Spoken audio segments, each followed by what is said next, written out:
The soldier gripped his rifle tighter as the crowd swelled at the checkpoint. It was past 10 p.m., and the air outside East Berlin's Bornholmer Strasse crossing was heavy with something he couldn't name: restlessness, defiance, maybe hope. For nearly 3 decades, that gate had symbolized a line no one was meant to cross. And now hundreds were demanding to pass. They weren't shouting. They weren't throwing rocks. They were simply standing, pressed shoulder to shoulder, waiting, asking questions no one knew how to answer, holding their children in their arms, staring down the men in uniform with a mixture of fear and quiet insistence. The wall still stood, cold, tall, lethal. But something had shifted. In a nearby guard booth, an East German border officer named Harold Jaeger stared at his orders, then back at the growing mob. He had no new instructions, no backup. Just a phone that wouldn't stop ringing, and a country unraveling in real time.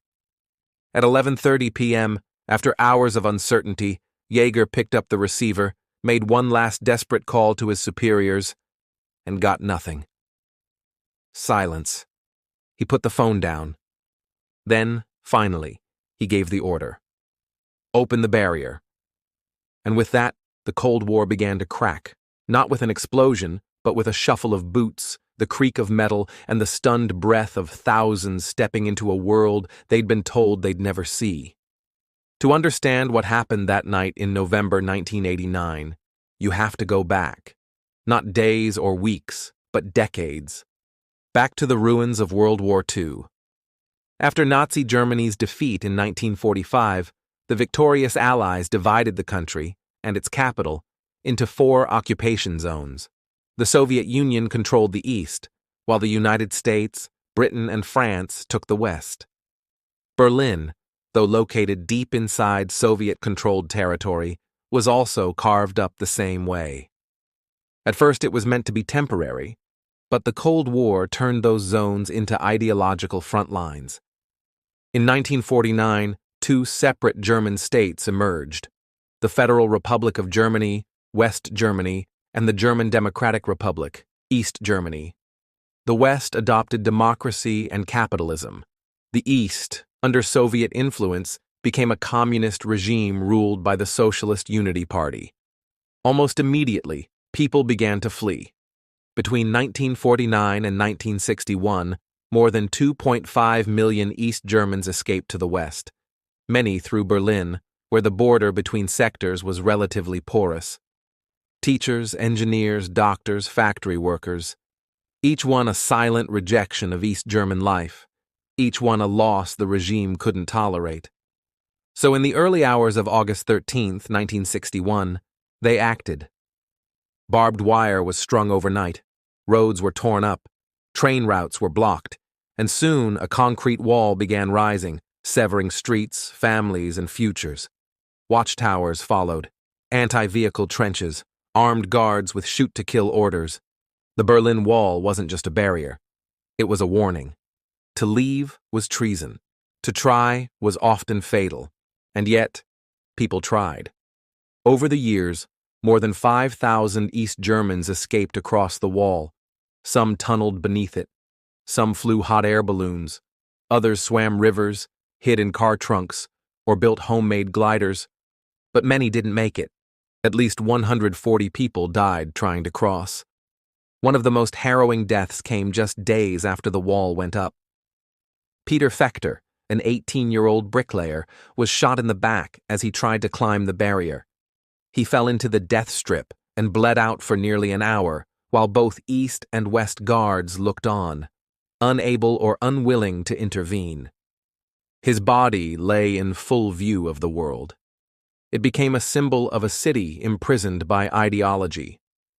And yet, the wall endured. By the 1980s, cracks had begun to form, not in the concrete, but in the system behind it. The Soviet Union, under Mikhail Gorbachev, had begun loosening its grip. His policies of glasnost, openness, and perestroika, restructuring, sent ripples through Eastern Europe. Poland elected Solidarity, a trade union movement, into legitimacy. Hungary began dismantling its border with Austria. Czechoslovakia saw rising protests. East Germany, though, held firm. Erich Honecker, its longtime leader, dismissed reform as weakness. He insisted the wall would stand for 100 more years. But the people were no longer listening. By the summer of 1989, tens of thousands of East Germans began fleeing through Hungary and Czechoslovakia, countries whose borders were now more porous. Some occupied West German embassies abroad, demanding asylum. Inside East Germany, pressure mounted. Protests grew. On October 9th in Leipzig, over 70,000 demonstrators filled the streets chanting, "Wir sind das Volk," "We are the people." A week later, Honecker was forced to resign. The new leadership, desperate to quell unrest, scrambled for a solution.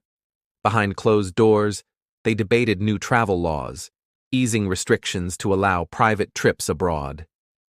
But their plan was vague, poorly coordinated, and fatally mishandled. On November 9th, 1989, the East German government held a press conference. A low-ranking official, Günther Schabowski, was handed a briefing note moments before going on air. He hadn't read it carefully. A reporter asked, "When does this new policy go into effect?" Schabowski, flustered, looked down at the paper, then said the words that would change history. "As far as I know, it takes effect immediately." The reaction was electric. Within minutes, West German news stations were reporting that the wall was open. East Berliners, unsure but exhilarated, began flocking to checkpoints.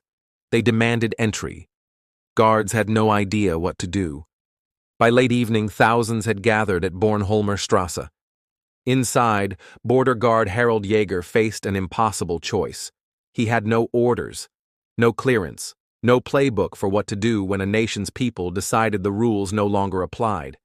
He waited, called his superiors again and again, and got nothing but silence.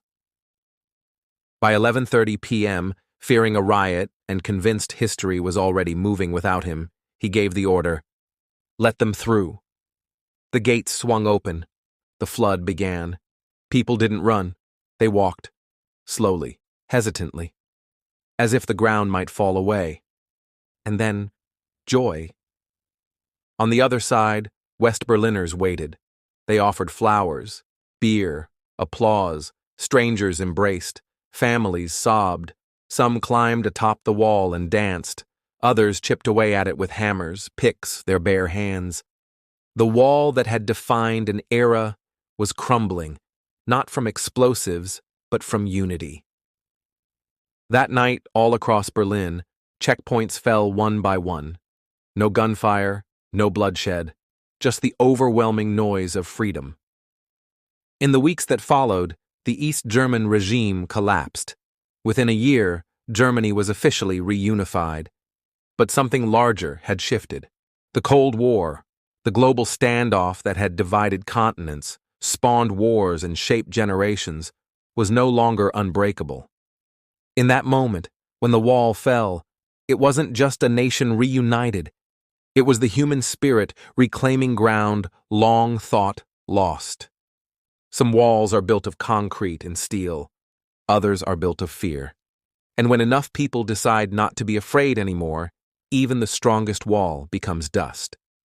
Thank you for listening to Last Post History. Subscribe for more true stories from the world at war.